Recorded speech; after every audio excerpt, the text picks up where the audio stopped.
여러분 안녕하십니까? NBS 뉴스 24입니다. 11월 11일 제25회 농업인의 날을 맞아 청와대에서 기념식이 열렸습니다. 이번 농업인의 날 행사에는 17년 만에 대통령이 직접 참석해서 농업농촌의 중요성이 다시 한번 부각됐습니다. 이날 문재인 대통령은 농촌 공간 대전환 계획을 담은 농촌 르네상스 프로젝트와 식량 안보 확보를 위한 국가 식량 계획 추진을 밝히며 우리 농업의 새로운 청사진을 제시했습니다. 강창호 기자가 보도합니다. 제25회 농업인의 날 기념식이 11일 문재인 대통령이 참석한 가운데 개최됐습니다. 현직 대통령이 농업인의 날 행사에 참석하는 건 17년 만입니다. 농업인의 날은 매년 11월 11일로 농업의 중요성을 국민들에게 인식시키고 농업인의 긍지와 자부심을 북돋기 위해 1996년 국가기념일로 지정됐습니다. 행사는 옛 경복궁 후원이 있던 청와대 본관 앞 대정원에서 열렸습니다. 조선시대 왕실에서는 경복궁 후원의 풍년을 기원하고 풍흉을 살피기 위해 친경전 경농제 등을 뒀던 만큼 대통령이 국가기관 산업으로서 농업에 대한 예우를 갖춘 겁니다. 문 대통령은 농업인을 비롯해 농업 관련 단체 인사, 농업 관련 학과 대학생 등 총 200명을 직접 청와대로 초청했습니다. 올 한 해 수해와 아프리카 돼지열병, 코로나19 등으로 농업인의 어려움이 많았던 만큼 노고를 위로하고 사기를 진작하기 위해서입니다. 문 대통령은 이날 행사에서 올 한 해 우리 농업이 수출과 일자리 등 각종 분야에서 거둔 성과를 치하했습니다. 코로나로 세계 경제가 어려운 가운데서도 10월까지 김치와 고추장 수출이 작년보다 40% 가까이 증가했고 농산물 전체 수출 실적이 60억 불을 넘어섰습니다. 농촌에서 창업을 꿈꾸는 젊은이들과 귀농인들이 농촌의 혁신과 활력을 불어넣고 있습니다. 문 대통령은 기존 농정틀 전환에서 나아가 한국판 뉴딜과 지역균형 뉴딜의 한 축으로서 농업 농촌의 새로운 비전을 제시했습니다. 우리는 코로나 이후 시대를 맞아 새로운 시대의 농정을 과감하게 펼쳐갈 것입니다. 국가식량계획과 농촌 공간계획을 수립하여 농촌이 한국판 뉴딜의 핵심 공간이 되도록 하겠습니다. 그러면서 코로나19로 인해 저밀도 사회에 대한 수요가 늘어남에 따라 국민이 바라는 농촌 공간으로 만들기 위한 농촌 르네상스 프로젝트를 추진하겠다고 밝혔습니다. 농촌 르네상스 프로젝트는 농촌 공간, 경제, 그린 혁신을 목표로 귀농귀촌 플랫폼, 농촌 공간 계획, 농민 주도 재생에너지, 온라인 거래소 활성화 등이 중점 과제입니다. 농촌의 생활, 주거 환경을 개선하는 농촌 재생 사업도 확대 추진하겠습니다. 귀농 귀촌 희망자의 준비부터 정착까지 전 과정을 지원하는 통합 플랫폼을 제공하고 내년부터 농촌 미리 살아보기 프로그램을 마련할 것입니다. 또 국가 식량 계획 추진에 대한 의지도 드러냈습니다. 국민 먹거리 보장을 위한 지속 가능한 식량 시스템을 구축하겠다는 겁니다. 식량 안보는 아무리 강조해도 지나치지 않습니다. 2030년까지 밀 자급률을 10%로 콩은 45%까지 높일 것입니다.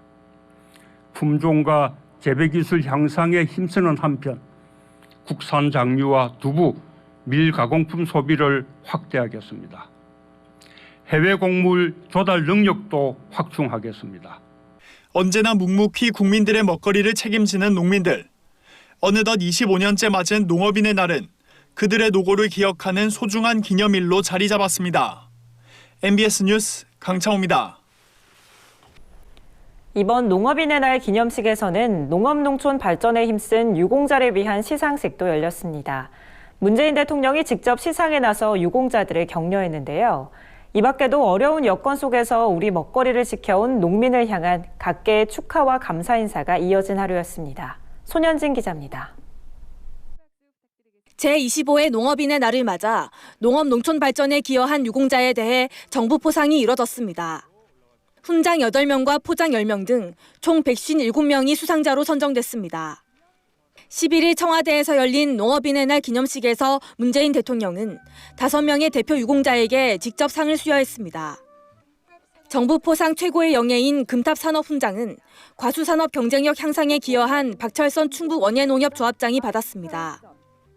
박 조합장은 해외 수출 시장을 개척하고 가공사업을 추진하는 한편 농가 조직화와 고품질화, 과수 무병묘 공급체계 확립에 힘쓴 공로를 인정받았습니다. 철탑산업훈장은 식량산업 발전에 노력한 변영현 푸른들 장성 대표가, 산업포장은 우포 가시 연꽃쌀을 재배해 브랜드화한 하창선 한국여성농업인 중앙연합회 대외협력 부회장이 받았습니다. 농업인의 날을 기념하는 각계의 축하와 감사 인사도 이어졌습니다. 이번 청와대 기념행사에서는 데이비드 비즐리 유엔 세계식량계획 사무총장의 축하 영상이 공개됐습니다. 비즐리 사무총장은 코로나19로 인해 기아 문제가 심각해지는 상황에서 우리나라가 매년 5만 톤 공여하는 쌀이 기아 퇴치에 쓰이고 있다며 감사를 표했습니다. In just one generation, your nation achieved an incredible transformation, going from aid recipient to aid donor. I hope your nation's story inspires the international community to fund the expansion of humanitarian programs, which are still desperately needed in many nations around the world. 그런가 하면 이낙연 더불어민주당 대표는 충북 괴산군에서 열린 최고위원회의에서 농업인의 날을 맞아 농민단체장과 간담회를 열었다고 말했습니다. 오늘이 농업인의 날입니다. 어제 저는 농업인단체 지도자들과 간담회를 서울에서 가졌습니다. 내년도 예산 내 농업 관련 예산이 조금이라도 더 늘어나도록 최선을 다하겠다는 약속을 드렸습니다. 또 윤희석 국민의힘 대변인은 농업인의 날을 주제로 한 논평에서 국민 먹거리 생산과 농업 발전을 위해 땀 흘리는 농업인들에게 감사의 인사를 드린다고 강조했습니다. 강은미 정의당 원내대표는 국회에서 기자회견을 열어 농업인의 날을 기념하는 축사에 나섰습니다. 농업의 소중함과 국민의 먹거리를 지키는 농민의 역할을 확인하는 축복의 날입니다. 갖은 어려움에도 불구하고 굳굳하게 애써온 모든 농어민들에게 존경과 감사를 보냅니다. 강 원내대표는 축사에 이어 지속가능한 농업과 먹거리 안전을 위한 정의당 5대 입법안을 선언했습니다. 해마다 찾아오는 농업인의 날이 국산 농산물의 가치를 알리고 농민들의 노고를 되새기는 날이 되고 있습니다. MBS 뉴스 손현진입니다. 제25회 농업인의 날 기념식은 그 어느 때보다도 볼거리가 풍성해 농업인은 물론 소비자들의 이목까지 집중시켰습니다. 전국 8도의 쌀을 한데 모은 대한민국 대표 쌀을 홈쇼핑을 통해 판매하는가 하면 농협중앙회 등이 참여하는 도농상생협약식도 열려서 농업인의 날에 큰 의미를 더했습니다. 김인경 기자가 보도합니다. 제25회 농업인의 날 기념식에선 역시 농업인이 주인공이었습니다. 농업의 미래 비전을 보여줄 현장을 실시간으로 연결해서 농업인들의 생생한 목소리에 귀 기울인 겁니다. 전북 김제의 스마트팜에서 토마토를 재배하는 33살 청년 농업인은 축구장 5배 규모의 온실에 ICT 기술을 접목해 연간 1,500톤의 토마토를 생산, 몽골 등으로 수출하고 있다고 소개했습니다. 젊은 농업인 약 한 20명들이 같이 협심을 해서 토마토 생산, 유통, 판매까지 다들 노력을 하고 있습니다. 그리고 사실 요즘 청년들이 취업이라든지 이런 게 어렵다고 하는데 저희 이쪽 지방에 있는 청년들은 농업에서 길을 한번 찾아보고 있습니다. 또 우리밀의 경쟁력을 높이기 위해 노력하는 전북 부안의 우리밀 농가는 국산 밀 자급률이 1%에 불과하다며 자급률 제고를 위해 정부가 노력해줬으면 한다고 주문했습니다. 같은 시각 청와대 사랑채에는 특설 무대로 쌀가게가 열렸습니다. 전국 8개 도의 대표 쌀을 한데 모아 만든 대한민국 쌀을 공영 쇼핑에서 생방송으로 판매한 겁니다. 농업인의 날을 맞아서 농업의 소중함을 알리고 한 해 동안 고생하신 농업인들에게 덕분에 감사합니다 하는 마음으로 준비한 특별한 생방송입니다. 전국 대표 쌀을 같은 비율로 섞어 만든 한정판 대한민국 쌀은 준비 물량 5천 상자가 금세 매진되는 등 소비자들에게 폭발적인 인기를 끌었습니다.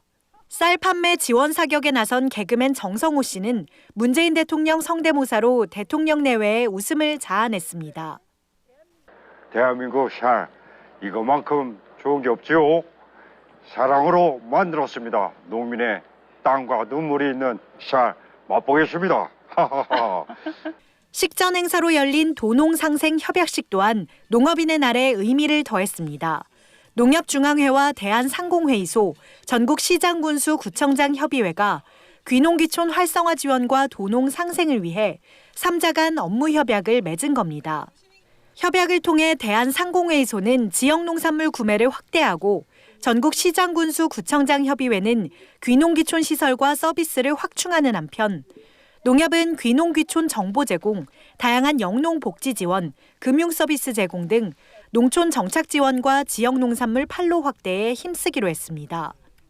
유난히 다사다난했던 2020년 11월 11일 하루만큼은 전국의 230만 농업인들도 근심과 시름을 내려놓고 잠시 숨을 돌리는 하루를 보냈기를 바라봅니다.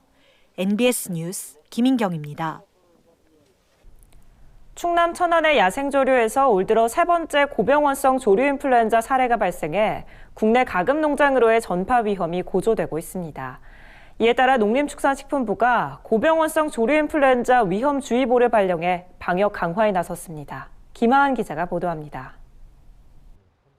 충남 천안 병천천 야생조류에서 올해 세 번째 고병원성 조류 인플루엔자가 발생했습니다.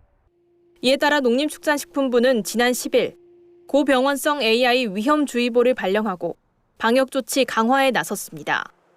농식품부와 환경부는 지난 3일 충남 천안 병천천에서 채취한 야생조류 포획 시료 검사 결과 H5N8형 고병원성 AI가 확진됐다고 밝혔습니다. 지난 10월 25일 천안 본강천에서 2년 8개월 만에 고병원성 AI 확진 판정이 나온 이후 용인 청미천에 이어 세 번째 발생 사례입니다. 정부는 즉각 차단 방역에 나섰습니다. 항원 검출 지점 500m 내 사람과 차량 출입을 금지했고 반경 10km에 속하는 천안, 청주, 세종 등 3개 시군의 철새 도래지 통제 구간에도 축산 차량 진입을 금지했습니다. 또 AI 바이러스 최대 잠복기를 고려해 11월 24일까지 고병원성 AI가 확진된 천안 시내 전통시장 가금 판매소 운영을 중단하고 항원 검출 지역 일대 철새 도래지와 3km 내 지역인 AI 특별 관리 지역에 대한 방역 조치도 연장하기로 했습니다. 환경부도 철새 도래지 주변 지역에 대한 정밀 조사와 예찰을 강화한다고 밝혔습니다. 저희 환경부에서는 각 지방환경청과 질병관리원을 통해서 주요 철새 도래지에 대한 예찰을 담당을 하고 있습니다. 국립생물자원관에서 철새 이동 정보나 서식 현황 등을 조사 분석해서 이 정보를 바탕으로 철새들이 주로 찾아가는 곳에 대한 예찰을 강화한다든지. 이와 더불어 농식품부는 지난 11일 기점으로 고병원성 AI 위험주의보를 발령해 철새 도래지, 차량 사람, 그리고 가금 농장으로 이어지는 바이러스 3중 차단망에 대한 현장 방역을 강화하기로 했다고 밝혔습니다. AI 바이러스가 야생조류에서 가금 농장으로 전파될 위험이 높아진 만큼 방역당국과 가금 농가 모두 철저한 차단 방역이 필요해 보입니다.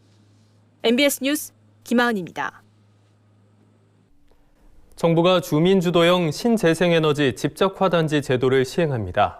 지자체와 주민이 함께 참여해 지역 내 신재생에너지 발전 시설을 만들어 나가는 건데요.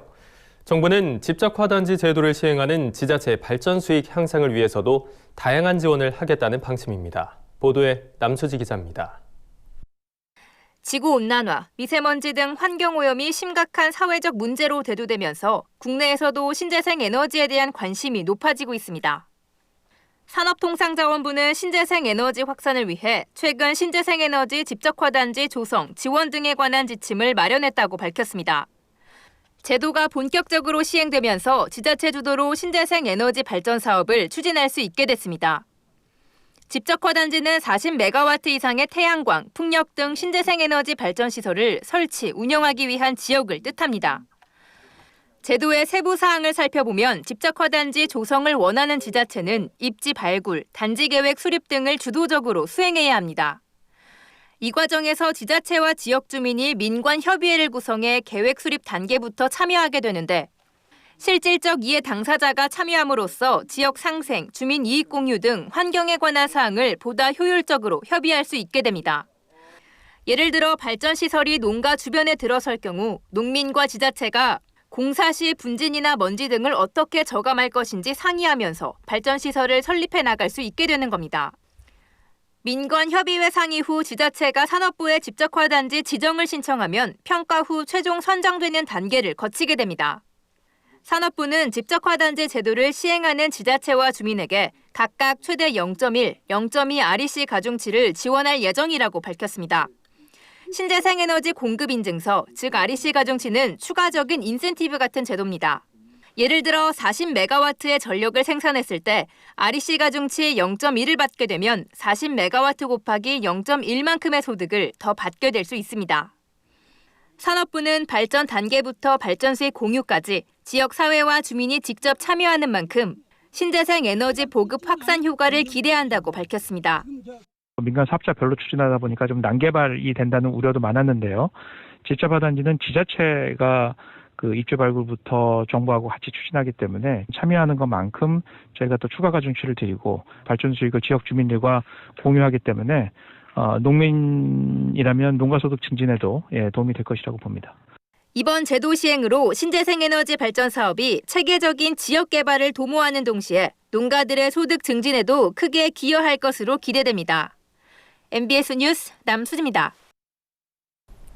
다음은 간추린 뉴스입니다.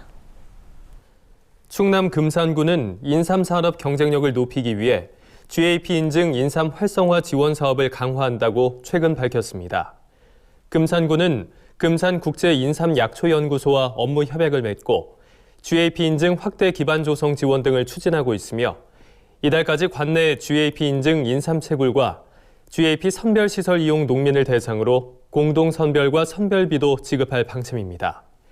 금산군 관계자는 군내 모든 인삼 재배 농가를 대상으로 GAP 인증을 확대할 계획이라며 GAP 인증 체계화를 위해 노력하겠다고 밝혔습니다.